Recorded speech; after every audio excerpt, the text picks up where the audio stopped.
is the start of a Ooooby Hangout on air for showing Slack and how we're using it in the Ooooby team. We needed to be able to connect quickly and easily with people asynchronously, so not necessarily at the same time, whether that's across a country or across different countries, different time zones. And we started using it in Ooooby a few months ago, and it seems to be working really well for us. It's a way of having lots of conversations with different people at different times across lots of different subjects. So I'll dive in and start showing you around the tool. So you've got a list of menus down the side here, and these are all the different channels of communication. Okay, they light up like so when there's something new in there that hasn't been read yet. Hovering up here to the left of the actual channel name, which is #general, there's a little button there which, when I hover over the name, it shows up. If I highlight it, it puts general into my starred channel. So I can keep track of a few channels without having to be kind of concerned that I'm missing out on something. These are the ones that I want to be sure that I'm following. Otherwise, there's all of these others, and there's no limit to the number of channels that you can have. So we've started naming them by the locations. So Coatesville, Waikato, Auckland, Seattle, Sydney, Waiheke, and then some various functions. So website and website, the back end, the crew side of the website. So let's have a look around the website, for example. Okay, so what's in here is, I scroll up a bit. Oh, some nice pictures. Okay, talking about stock images to use. Oh, look, there's a screenshot of how the website could be looking very soon. If I click on that and blow it up, ooh, that looks really sweet. And then down here, direct messages. So these are all of the people that I've got direct messages going with. And I can read any one of these. So let's have a look. Pete Russell, what's he had to say recently? I was asking him if he was still at the Food Commons and talking about a podcast from Mark Shepard, which I linked to him, and then which he replied back to. You can also have private groups. So you can have a number of people who are having a private conversation that doesn't need to be aired for everybody, that it would just be more noise if it was in one of the main channels. Sometimes it's just more convenient to do that, and you can always pop out of that into make it more of a broad discussion for everybody to see if you ever need to. There's some new stuff from Coatesville. Janie's talking to me via the Coatesville channel. That's great. So Janie's involved in exploring the possibility of an Ooooby hub, and this might be an interesting submodel because it's likely to be supplied out of Auckland directly for some time because there's already a good solid hub in Auckland, and that Coatesville's a short distance away. So there are different ways to access Slack. One of them is your phone. If you happen to have a smartphone, it'll go on an iPhone or an Android, no problem. A very common way is to access it through a browser, so which is what you've been looking at and watching here. So the web browser is the most common. It's well worth putting it on your phone if you have a smartphone because it's an incredibly elegant application. It's really extraordinarily easy to navigate, and it's very much reflective of what you see on the web. So it's very easy. Swipe right and you get the full menu down the left-hand side, and you can go to the different channels and see what's new. You can access files, you can preview files like that one that I just showed you, the web preview. I was able to show that somebody very quickly yesterday by going to the website channel, scrolling up a bit, there it was, click, opens up. So you have your information at your fingertips. That way it's very, very valuable.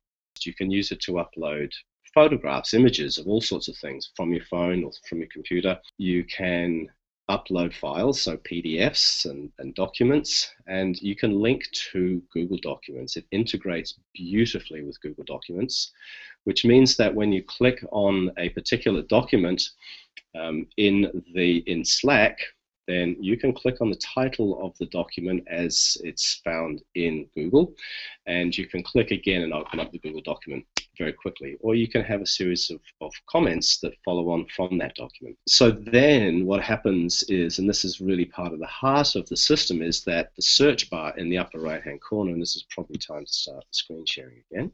What I just want to show you is that anywhere that you're in Slack, you have this ability to type in anything at all. So go MOU, let's have a look.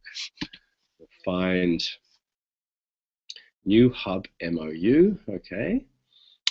There's a link to a Google Doc. If I click on that, New Hub MOU, Memorandum of Understanding. Now, since we haven't read any of these messages for a while, let's go back and see what Davey has to say here. Watching you now, good on you. Thank you, Davey. You're a champion, always available. You can type into here, and this is what people have been doing here, okay? Or you can click on this red arrow and get create a post, create a text snippet, or upload a file. Well, what is a text snippet? If I create one, okay, I can give it a title, okay? Let me see. Oh, yeah, Hangouts webinar, okay.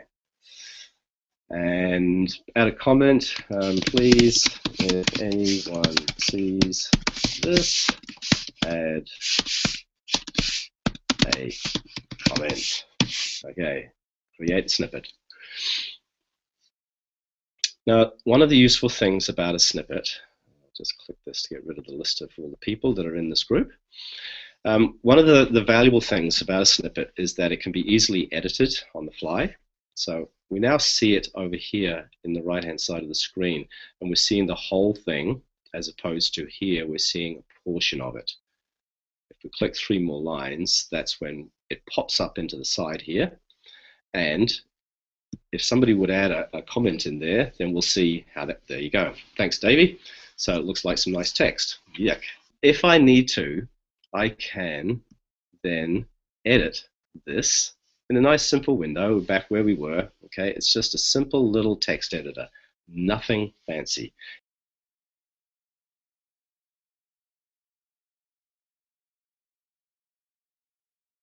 Changes.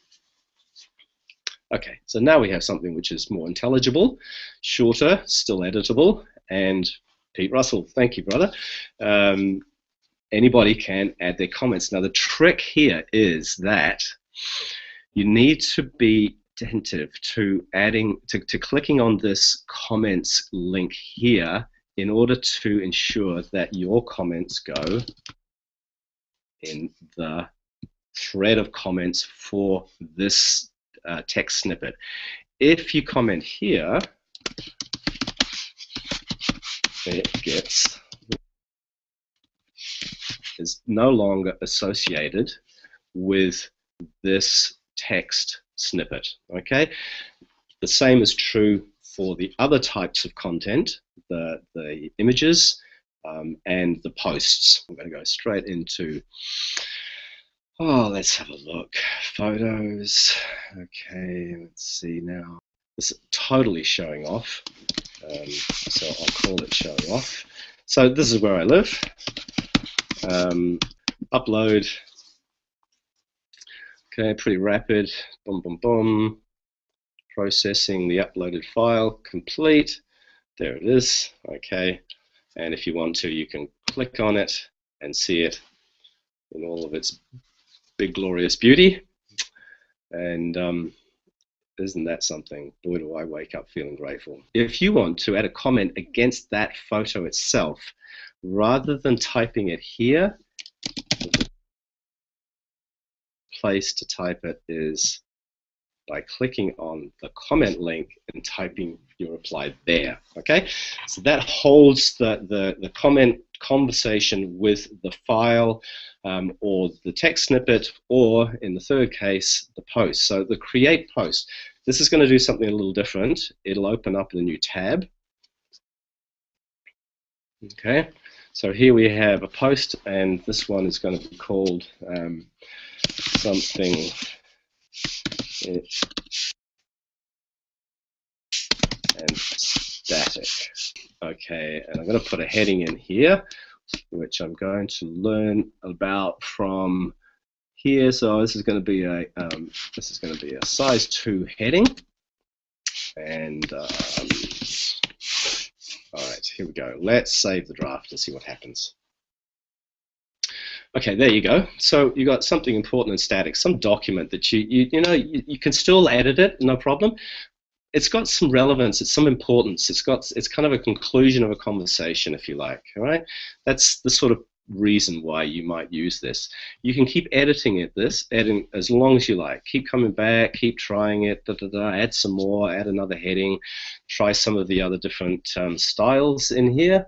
And you can even add links to websites and things like that. That's where this is really more useful, way more useful in my thinking than a snippet. All right, you can add more formatting to it. Okay, I'm going to save the changes, and I'm going to publish and share. And I'm going to publish and share this in Ooooby Purpose, because that's kind of the sort of place that you might use something like this. Okay, share it. Done, shared. It's been shared in Ooooby Purpose. All right, let's go back and have a look in the Ooooby Purpose. And there it is, something important and static. Posts are useful for blah, blah, blah. There's a bit more. If I click more or click add a comment, here's the post. Okay, I can comment on it. So I can do all other kinds of actions, share it. I can even edit it. Or I could delete it, or I could create a public link to it. I haven't tried that. Don't know what that does. Interesting. All right, my time is nearly up. I think that's about it. And this is real. This is a real tool being used by real people doing real stuff. Have a look at ooooby.org. And if you're not sure how many O's in Ooooby, think out of our own backyards. I probably should sign off by getting out of the screen share, and so you see a face and not the screen of Slack, which is very important, but actually it's so much more about human relationships. It's all about us getting to know each other, understanding what we're about, what each other is about, and doing something of value, making something work. Yeah, thanks for coming along, everybody. Really appreciate it. Okay, ciao.